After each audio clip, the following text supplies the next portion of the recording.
YouTube channel. मेरा नाम है पूजा कश्यप और आज का टॉपिक है हमारा ह्यूमन डाइजेस्टिव सिस्टम। देखिए इसको हम एक्सप्लेन डिटेल करते हैं। The various organs of the human digestive system in sections are mouth, food pipe, stomach, small and large intestine and extra. इन सबसे होकर हमारा डाइजेशन सिस्टम का प्रोसेस स्टार्ट होता है। देखिए इसके 5 स्टेप्स होते हैं। पहला स्टेप होता है हमारा इंजेक्शन, दूसरा डाइजेशन, तीसरा हमारा होता है ऑब्जर्वेशन, एस्लिमेशन एंड लास्ट में होता है हमारा इंजेक्शन। ये 5 स्टेप से हमारा डाइजेशन का प्रोसेस स्टार्ट होता है। तो आइए वन बाय वन करके हम इसको समझते हैं। पहला स्टेप आता है हमारा इंजेक्शन। इंजेक्शन में क्या होता है?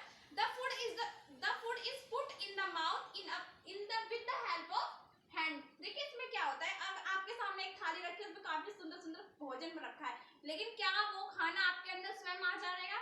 नहीं, बिल्कुल नहीं। उसको आपको अपने हाथों की मदद से टुकड़ा तोड़ना होगा, उसके बाद अपने मुंह के अंदर रखना होगा। With is put in the mouth with the help of hand. Okay, खाना आप खुद अपने हाथों से अपने मुंह के अंदर रखेंगे, उसी प्रोसेस को बोलते हैं हम इंजेक्शन। सेकेंड स्टेप आता है हमारा डाइजेशन। डाइजेशन में क्या होता है? उसके बाद हमने खाना तो अपने मुंह के अंदर रख लिया, लेकिन सेकेंड स्टेप में क्या करेंगे?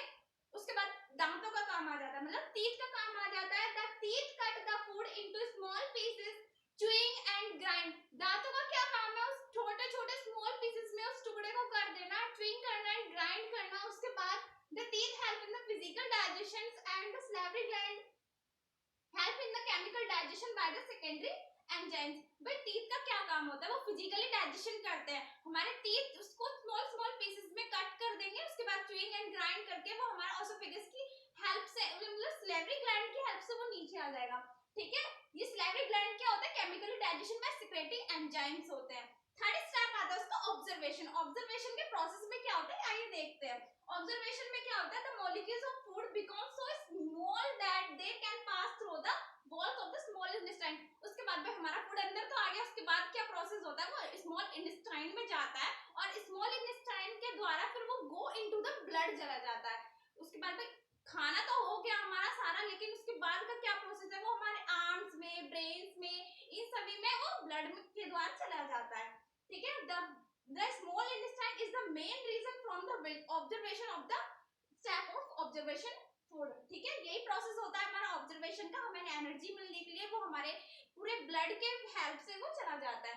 एंड फोर्थ स्टेप होता है हमारा उसका एस्लिमेशन। एस्लिमेशन में क्या होता है? Obtaining energy as well as the repair the body. भाई हमने सारा हमारा बॉडी में चला तो गया। एग्जांपल के तौर पे समझते हैं इस स्टेप को। हम छोटे बच्चे होते हैं, छोटे बच्चे को पहले एनर्जी मिलती है, ठीक है, एनर्जी मिलती है, उसके बाद तो हमारी रिपेयरिंग होती है, बोन्स को ग्रोथ मिलती है, उसी के बाद तो हम धीरे धीरे स्टेप बाय स्टेप बड़े होते चले जाते हैं। उसी प्रोसेस को हम एस्लिमेशन बोलते हैं। ठीक है, खाना तो खा लिया, इसके बाद हमें एनर्जी प्रोवाइड होगी, उसी के हेल्प को हम एस्लिमेशन बोलते हैं, उसी प्रोसेस को। एंड 5 आता है हमारा इंजेक्शन। इंजेक्शन में क्या होता है? The process in which the waste material are removal from the body by the energy. भाई हमने सारे प्रोसेस हो चुके हैं, उसके बाद हमारा 5 स्टेप आता है इंजेक्शन। 5 स्टेप में आता है इंजेक्शन।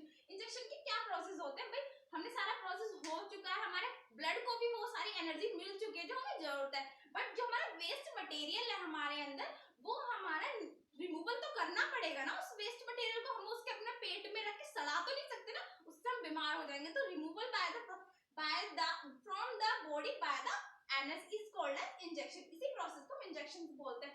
आइए एक बार हम इस डायग्राम को भी देख लेते हैं। ये हमारा ह्यूमन है और इसी डाइजेशन को प्रोसेस को देखते हैं। ये हमारी टंग है और मैंने बताया था ओसोफेगस, इसको बायोलॉजी लैंग्वेज में ओसोफेगस बोलते हैं, वैसे इसको फूड पाइप बोलते हैं। ये हमारे डायफ्राम्स होते हैं, ठीक है, और ये हमारा स्टोमक। स्टोमक हमेशा जे शेप में होता है, आप देख भी सकते हैं।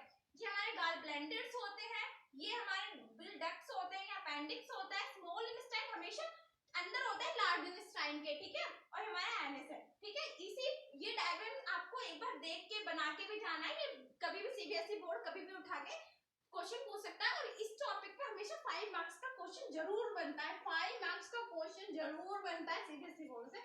एक बार इसको आप देख लीजिएगा। Thank you video.